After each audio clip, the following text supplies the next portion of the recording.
Sofía Bustos.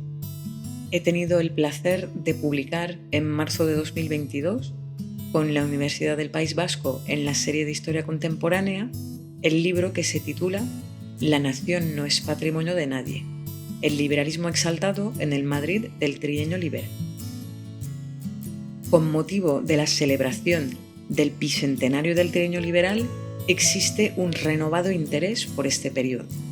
Se considera, por ejemplo, como una experiencia revolucionaria que altera el orden político de la Europa de la restauración postnapoleónica y que propicia la aparición de revoluciones y regímenes liberales, como por ejemplo en Portugal y Nápoles en 1820 o en Piamonte en 1821.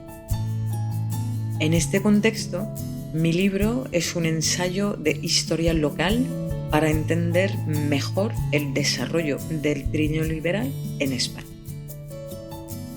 Partiendo de la constatación de un relativo vacío historiográfico sobre el liberalismo exaltado, estudio la formación y el desarrollo de la corriente liberal exaltada en Madrid. A través de mi estudio, por una parte, determino los principios que componen el núcleo de la ideología exaltada, en particular, la reivindicación de la Constitución de 1812 y la defensa de libertades individuales y colectivas, como, por ejemplo, el derecho de asociación política.